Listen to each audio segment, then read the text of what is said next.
Boa tarde a todos. Jesus os abençoe. Falar de Francisco de Assis é falar do ícone mais importante depois de Jesus de Nazaré. Joana de Ângeles diz que não houve ninguém na terra que fosse tão próximo do Cristo quanto Francisco. E nós estamos com essa incumbência hoje de conversar um pouco sobre ele. O que é a missão, o que é a tarefa? Todos os espíritos nobres são missionários. O foram dentro das suas possibilidades. Quando o Chico Xavier estava para vir, cumpriu o seu papel, ninguém tem dúvida que Chico foi um grande missionário. Mas os missionários todos são precedidos de precursores. Preparar a ambiência, criar as condições. Então, antes de Chico vir, ele pediu apoio de Eurípides de Barçanufo, que diz os Espíritos. E Barçanufo veio para Sacramento. Ele nunca tinha encarnado ou reencarnado aqui no Ocidente, nunca teve contato com a língua portuguesa, e ele veio exatamente para Sacramento. Nunca teve contato com a língua portuguesa, nem com a nossa gramática. Veio para conhecer o ambiente onde ele viria fazer um trabalho nobre, preparando a ambiência para o nosso Chico. Então, ele veio ali mesmo em Sacramento, conviveu com aquela gente simples da agricultura, com os indígenas, os costumes, os hábitos e até a medicina caseira daquela gente. Desencarnou, voltou e ali cumpriu o grande trabalho de preparar a chegada do Chico. Olha como é que o mundo espiritual é organizado. Tudo é feito de tal maneira que não há falha, não há improviso nas coisas espirituais. Então, o nosso Chico veio depois desse projeto. Francisco de Assis veio um grupo grande e, pela proximidade com Jesus, ele procurou cumprir o seu papel com maior grandeza. Era o discípulo amado. E quando o mundo espiritual entendeu que precisava promover uma certa advertência até na Europa, com guerras que não paravam, Jesus foi buscar exatamente Francisco. Por quê? Vamos então ver a vida desse homem simples, que nasceu de uma família rica, poderosa, seu pai Pedro Bernardoni, que era comerciante de joias, de tecidos raros, e de uma mulher iluminada chamada Maria Piccarini, italiana de origem, e o pai francês. Vamos observar então que ele está todo com programação e que vai sendo preparado. No caso de Francisco, o próprio mestre foi o seu instrutor. Daí porque o discípulo amado, daí porque proximidade dos dois. E nós vamos ver que Francisco começa a sua vida na hora que ele, lá em Assis, está programando o seu trabalho. Ele foi convivendo com 200 companheiros. Ninguém, os grandes missionários, nenhum deles trabalharam sozinhos. O próprio mestre trouxe 200, trouxe 12, depois 200, depois os 70, os 500 da Galileia. Francisco de Assis pediu a Jesus para trazer 200 companheiros, os primeiros 200 franciscanos. E Jesus concedeu, naturalmente. Então, João era o discípulo amado, foi aquele que esteve ao lado de Jesus em momentos mais importantes, esteve ao lado dele nas horas mais difíceis, e foi aquele que não se tem notícia do trabalho de João Evangelista como uma criatura que viesse a representar grosseria, dificuldades, incompreensões, mas estava sempre ao lado do Mestre, sem nada exigir. Quando Jesus fez a multiplicação dos pães, tão conhecida e tão falada nos Evangelhos, nós vamos ver que a esposa do senador Lentulus, que vivia um momento muito difícil, que era o nosso irmão hoje, ela foi e recebeu das mãos de João, o evangelista, um pequeno bocado do pão, que ele incluiu as suas vibrações pessoais de amorosidade.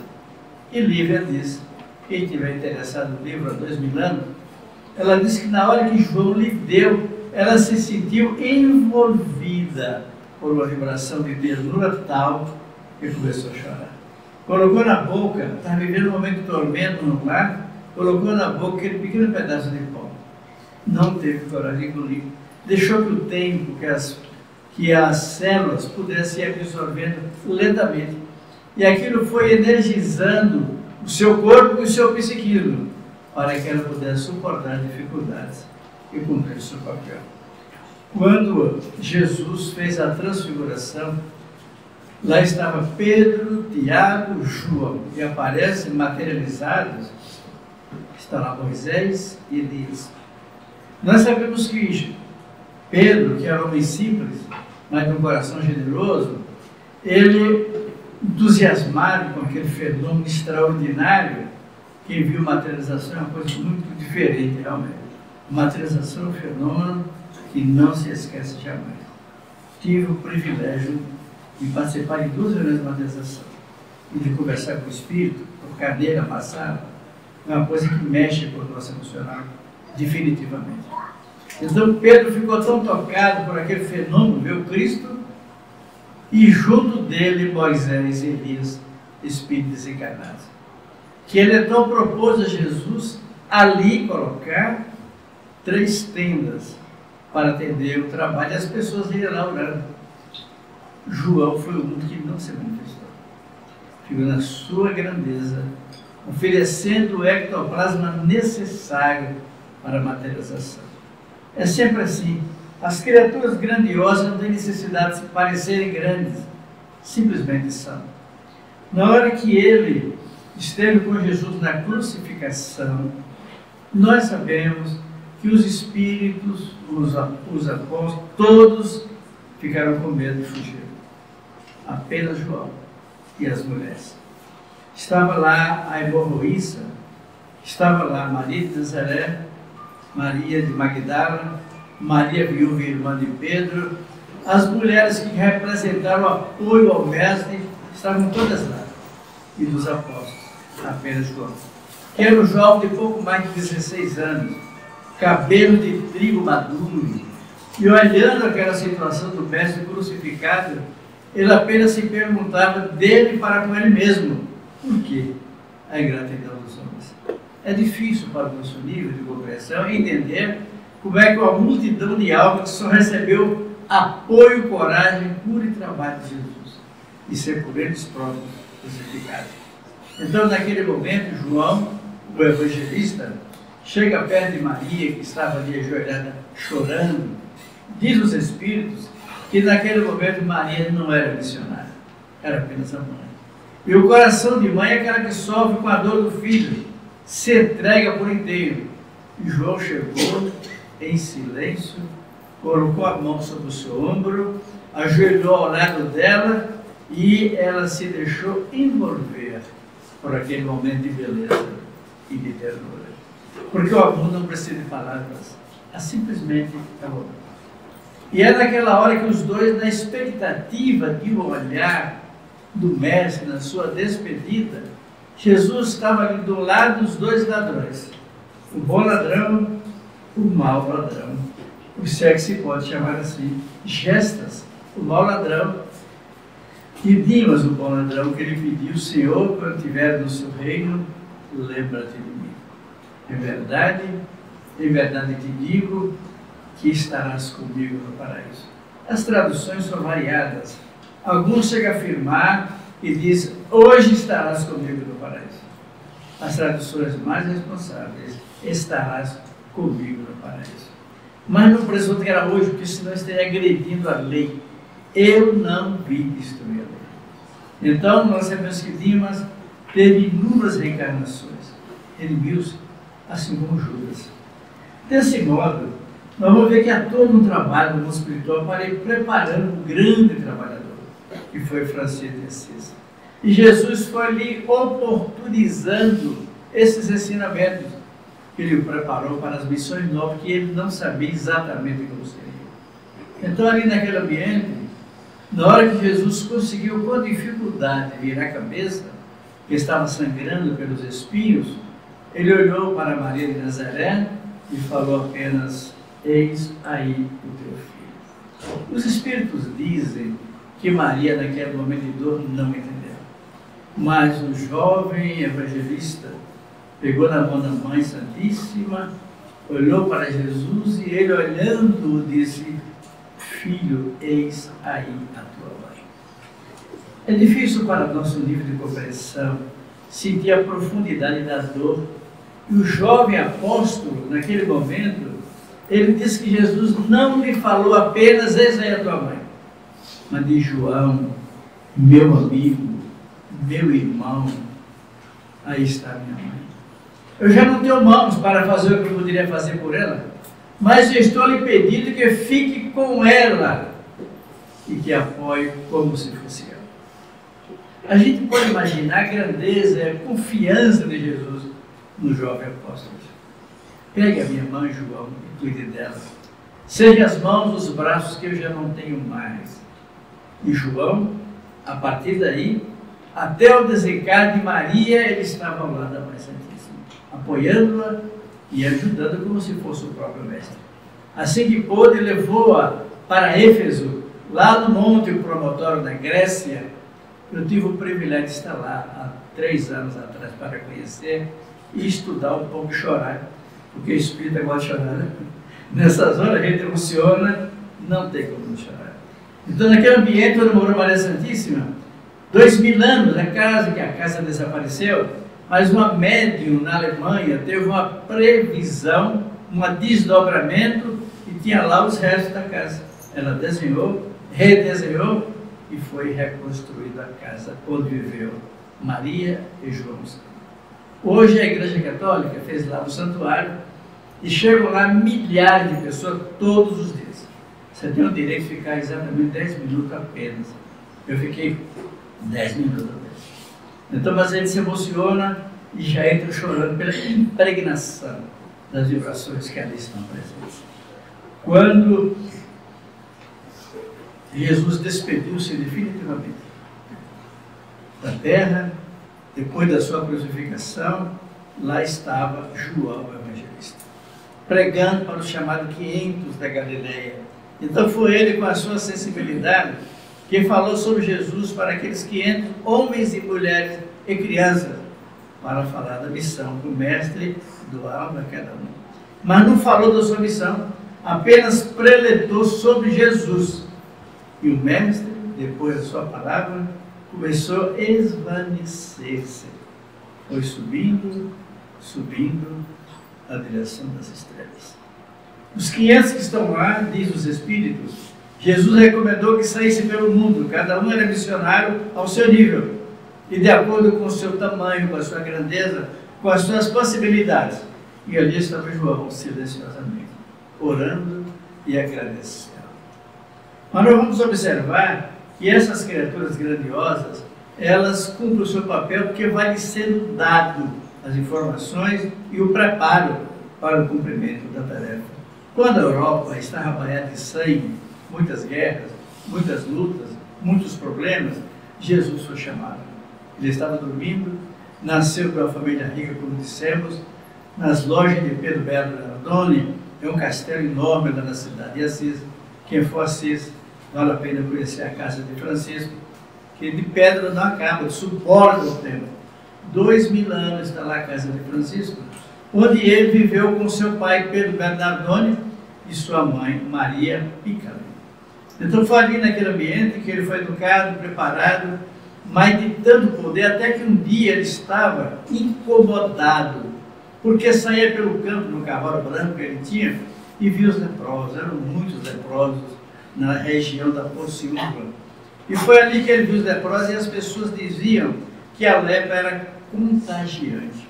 E ele tinha medo dos leprosos. Até que um dia estava tão tocado, andou por ali, meditando, e viu chocalhar, viu chocar. Antigamente, na lei, pela lei, os leprosos eram obrigados a carregar no pescoço, como os animais, um chocar, para que as pessoas se afastassem, não se aproximassem, para não se contaminar. E ele pegou o cavalo e saiu correndo, mas na hora que ele estava distanciando-se, uma voz lhe tocou o coração. Francisco, é a sua oportunidade. Ele voltou e viu aquele homem, porque a lepra, hoje ela não contagia mais. A medicina avançou, mas tem um tipo que é chamado leonina, essa ainda transmite. A pessoa, com o tempo, vai perdendo os lábios. É um quadro muito difícil de ver. Vai perdendo os lábios, vai perdendo as orelhas, vai perdendo a ponta dos dedos, vai virando ferida, perde a pele. É um quadro doloroso de se ver. Então, nós tivemos uma vez na cidade do Salvador, lá tinha um leprosário, e o Divaldo nos convidou para visitar os leprosos no dia 1º de janeiro, e levar algum alimento, conversar com eles.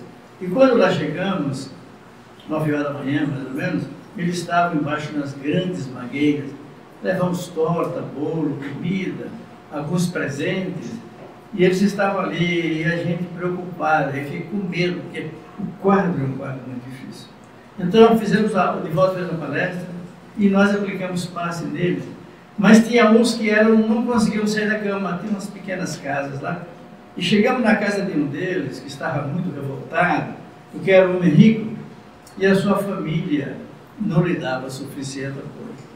Então, quando nós chegamos naquele ambiente, eu estava muito emocionado, porque a presença espiritual gera essa situação na gente, e de volta, Rabelo, você vai dar o passe dele. Eu parei. Cheguei perto do leproso, esse não tinha lábios, não tinha dedos, já não enxergava, não tinha pele. E eu comecei a orar, o que eu vou dar para esse nosso irmão?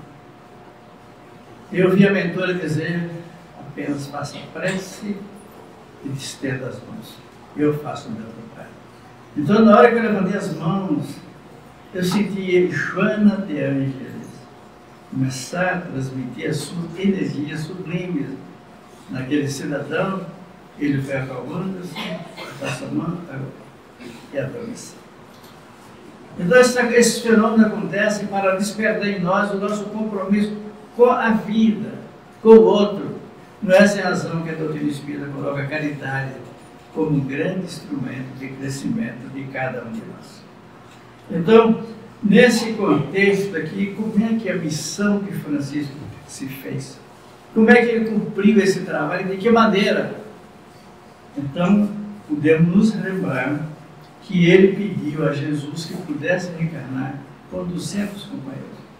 São os primeiros 200 franciscanos, para criar a base da reapresentação do cristianismo. Não é porque a Europa estava banhada de sangue das guerras entre aqueles países lá. E Francisco estava dormindo no castelo de Pedro Bernardone, seu pai, e viu uma voz que dizia: Francisco, Francisco, Francisco, recupera a minha igreja. Ele tomou um susto.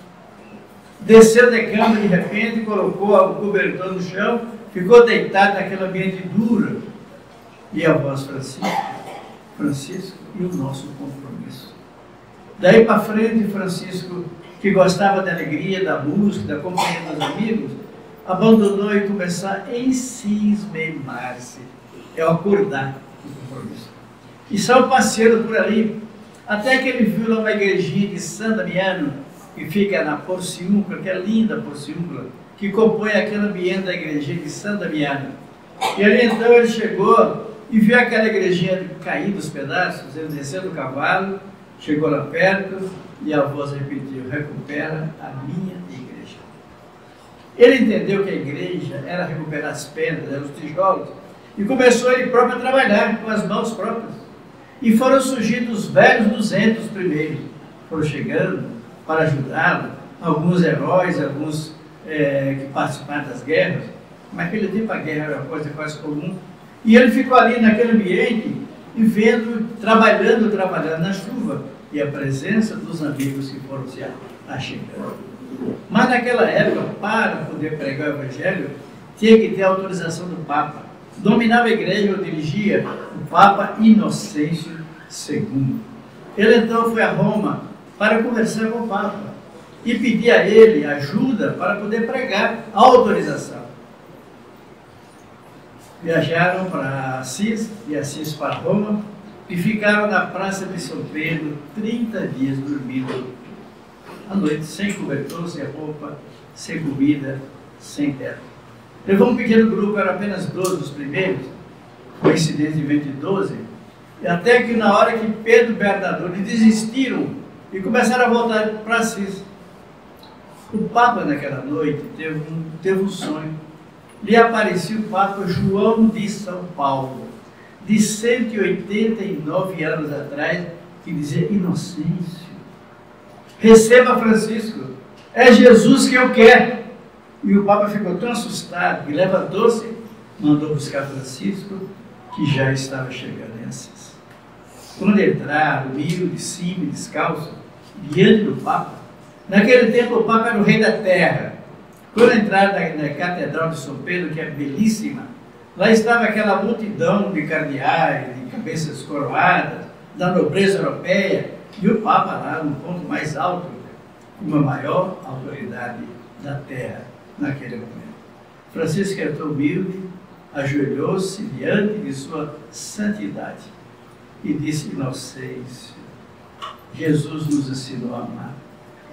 Nos pediu para ajudar e ser a expressão do amor e da caridade. E você manda matar, porque era a época das cruzadas. E o Papa abençoou a primeira cruzada, disse: vá e mate os mouros. Os mouros inocentes são nossos irmãos. O Papa ficou tão impressionado que desceu aquela escadaria, foi se aproximando de Francisco com seus companheiros, e ele sentiu um perfume de primavera, como disse o doutor José de Menezes. E Francisco, olhando para ele, cheio de ternura, com pena do Papa que se comprometia, e o Papa, mediunidade, ajoelhou-se aos pés de Francisco, beijou-lhe os pés. Vá, meu filho, e prega o Evangelho, porque eu já não consigo mais, eu me comprometi com as coisas da terra. E Francisco saiu feliz para poder cumprir a sua missão. Estava nascendo o franciscanismo. Os primeiros 200 que se espalharam pela Europa inicialmente, e foi pregando o Evangelho na sua essência.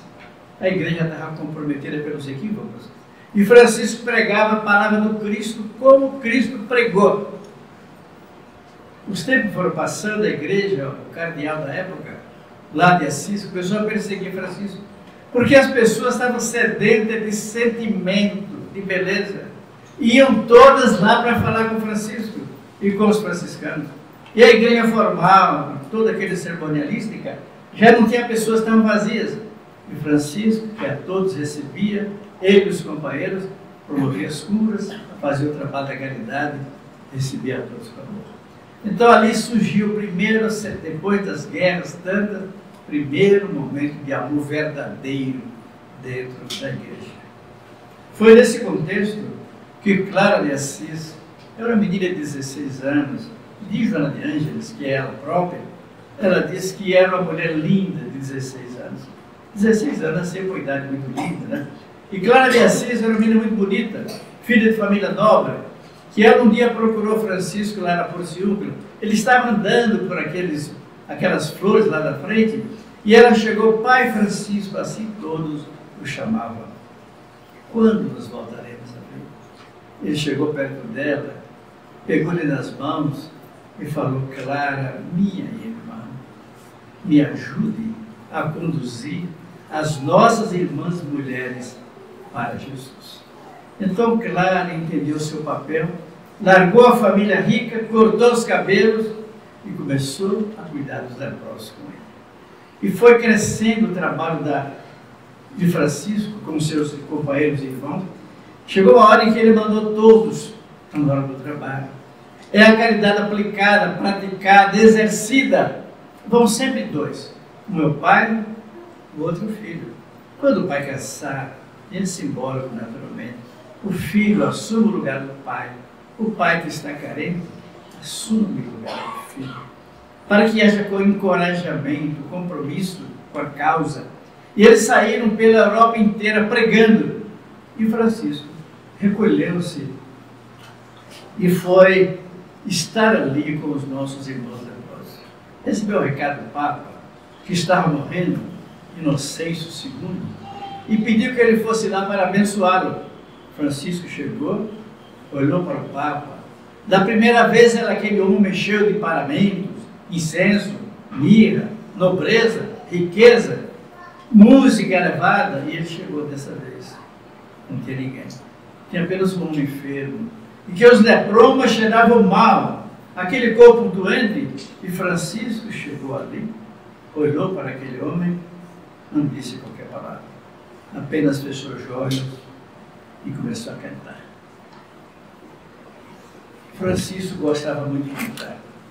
E ele, naquele momento, ele começou a cantar para ajudar o Papa. E a voz dizia: Francisco, é a sua porta estreita.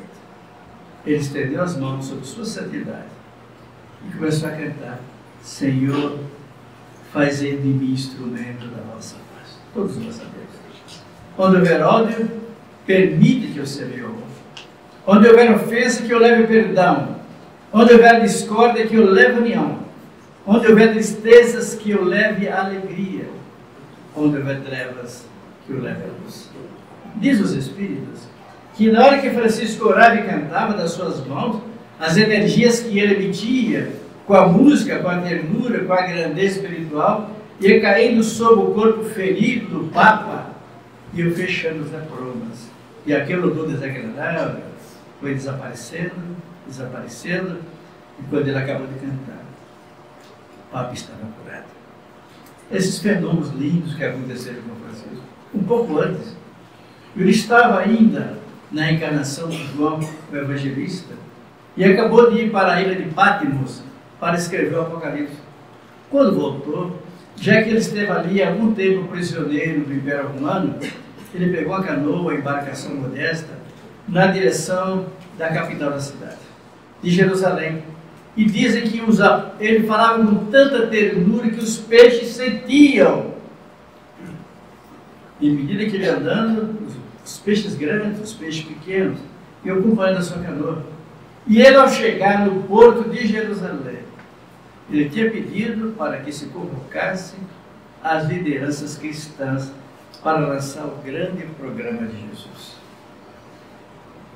Final de tarde, as primeiras estrelas, aquela ambiência de entardecer, uma musicalidade suave que foi crescendo no ambiente, e ele subiu à tribuna como nós aqui. Olhou para os céus e pediu a Jesus: que dizer? É nobre a ação dos Espíritos iluminados, que sempre se apega nas forças nobres. Que dizer, Senhor, para essa gente? Estava lá todos os cristãos de então para estabelecer a propagação da divulgação do cristianismo. Naquele momento que ele subiu à tribuna, ele viu a figura de Pedro, o apóstolo, se materializar. A gente pode ter uma ideia do momento de beleza transcendente. A figura de Pedro, o pescador, materializou-se ali diante dele e ele começou a chorar. Logo depois, Paulo de Tarso, que era seu irmão e amigo. Logo depois, apareceu o seu irmão Tiago maior, e depois Tiago menor, Barnabé. Os colégios apostólicos foram se materializando ali. O momento que o Evangelho conta que talvez um dos mais belos da história do cristianismo.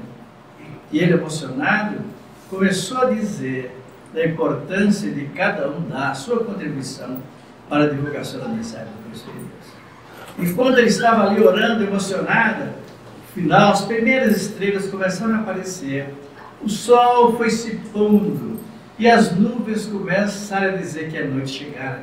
Ele olhou para o céu, emocionado, e observou que os céus iam se abrindo, e uma figura de mulher, que parecia ter todas as idades, primavera, verão, outono, inverno, ela foi descendo iluminada e linda, era a mãe de Jesus. Então ele ajoelhou-se e começou a chorar. Na hora que ela ia descendo, um coral de anjos começou a cantar para homenagear a Mãe Santíssima. Diz os Espíritos que na hora que ela desceu o primeiro degrau de uma escada luminosa, alguém começou a cantar Ave Maria.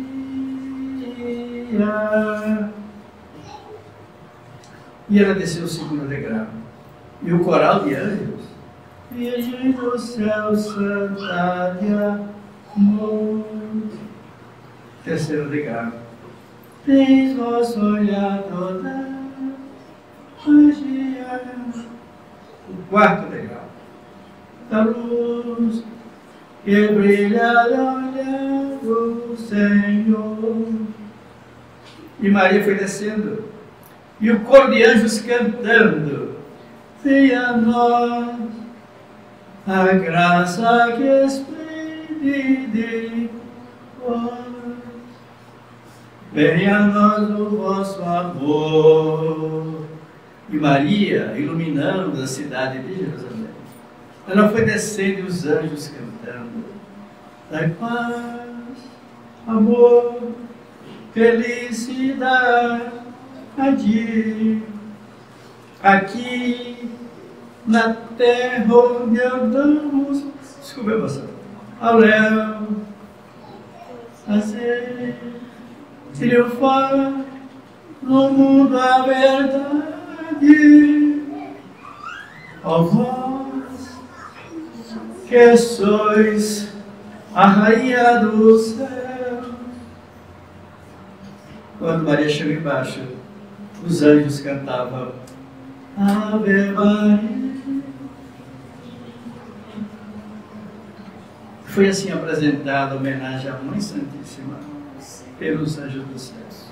É por isso que ainda hoje, em todas as igrejas, nos centros espíritas, as pessoas, seja qual for a crença, homenageiam emocionado a Mãe de Jesus. E Bach, Beethoven, Paganini, esses grandes mestres da música, cada um ao seu modo, de acordo com a sua emoção, eles foram formando a Ave Maria que cantam em todas as nações da terra. Francisco de Assis, missionário, foi sendo preparado para esse trabalho grandioso. E nós sabemos, segundo os benfeitores, que estamos nos aproximando da transição, ou estamos vivendo a transição, como diz Badel Filomeno de Miranda, na trilogia psicografada pelo médico Nivaldo Pereira Franco. Ele diz ele que está vindo aí o planeta novo. André Luiz refere-se ao que se chama de planeta chupão, que aqueles de nós que não avançaram na iluminação interior, nós seremos atraídos por esses planetas de pecado, de sofrimento, dor iniciante, primitivo, como já foi a Terra, e que nós nos confundiremos com os animais quadrúpedes, nos momentos primeiro do processo inicial das muitas encarnações. Então, é nesse ambiente que nós vamos vendo o trabalho dos mentores de Dígimo, Manuel Filomeno de Miranda e Joana de Ângeles, e o Cristo que vai ser de lá. Os trabalhadores, os apóstolos, mas o comando, Jesus de lá, será Francisco de Assis. Francisco de Assis foi sendo preparado pelo Mestre para ser o Cristo de lá. Nós sabemos que existe, como diz Kardec no Livro dos Espíritos, o grupo de espíritos crísticos, que Jesus é um deles, comandando os trilhões de planetas de sóis que é formado o universo. Então, Francisco de Assis, nessa convivência estreita com Jesus de Nazaré, ele estava se preparando para ser o Salvador daqueles de nós que não avançarmos nesse período da transição na construção da luz dentro de nós. Desse modo, nós sabemos que nesses dias difíceis, que a humanidade esperava os estudiosos, os próprios espíritos, que nós íamos chegar ao final dos anos 2000 num processo mais avançado de evolução moral. No entanto, ainda hoje, 2023, nós estamos vendo ainda guerras por territórios, por coisas que vamos deixar, por domínio político. Os homens se comprometem por coisas que não vão poder levar. E aí nós lembramos de Francisco, que na hora da dificuldade, na hora que seu pai começou a dificultar o seu trabalho de caridade com os leprosos e com os doentes, ele foi dar queixas ao cardeal de Assis, que era a autoridade, que representava o Papa, e ele olhou para o pai, nervoso, porque ele jogou as sedas, a comida, o dinheiro, para aquela gente humilde. E ele olhou para o pai, teve uma suprema misericórdia e gratidão. Disse: meu pai, eu quero lhe agradecer pelo seu nome. Quero lhe agradecer por me ter permitido encarnar na sua família. Mas eu já não sou mais Francisco Bernardo. Eu sou apenas Francisco de Assis. O meu pai agora é o Criador da vida. O meu modelo é Jesus de Nazaré. Eu já não quero mais ter coisas, ter loja, ter dinheiro, ter poder. Eu quero conviver com os meus irmãos no sofrimento. Estava nascendo Francisco de Assis, definitivamente. Tirou a roupa, entregou para o pai. Estou lhe devolvendo meu pai. E lhe peço desculpas pelos meus erros. Mas se você puder, acorde e ame como Jesus nos amou. Os tempos se passaram. Frei Leão, que era um dos discípulos mais próximos de Francisco, era o franciscano que estava ao seu lado sempre, assim como ele estiver ao lado de Jesus.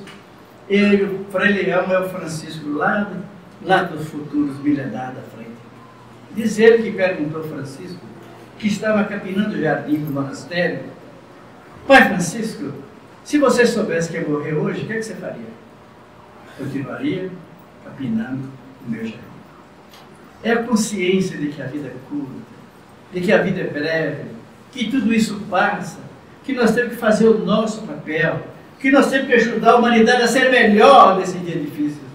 Então, ele foi lá para a montanha, Monte Alverne, e passou 40 dias, 40 noites, sem beber, sem comer absolutamente nada, diz Frei Leão nas suas memórias.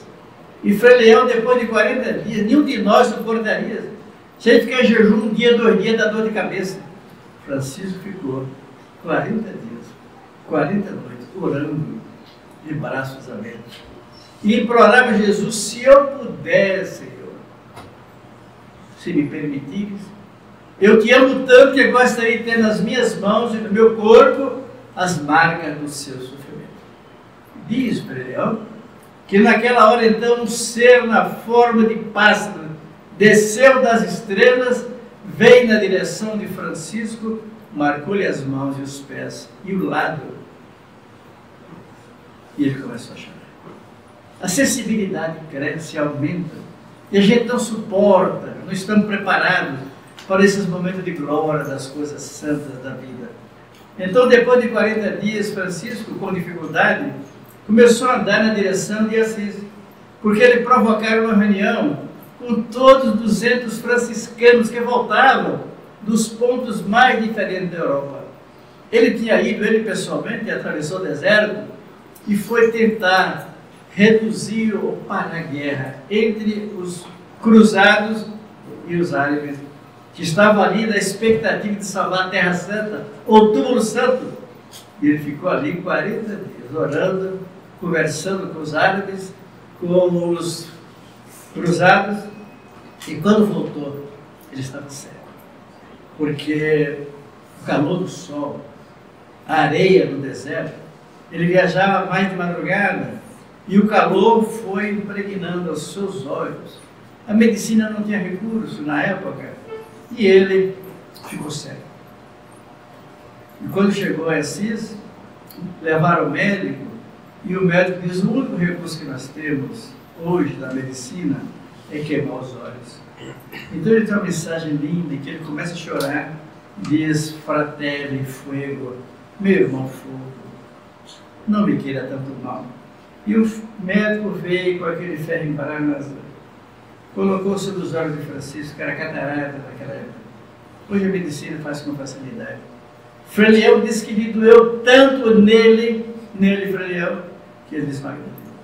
Sentiu a dor do amigo. Esses processos das almas gêmeas, amigos perfeitos. Então, Francisco voltou a Assis, andava sobre as águas, como Jesus andava sobre os lagos. Atravessava os rios, os apóstolos andando, nadando no barco, e ele andando, sem perceber. Estava no alevê espiritual tal que andava sobre as águas dos rios por onde passava. À noite, reuniu com os franciscanos todos e lhe deu as instruções. Ele sentiu que estava chegando a hora do seu retorno.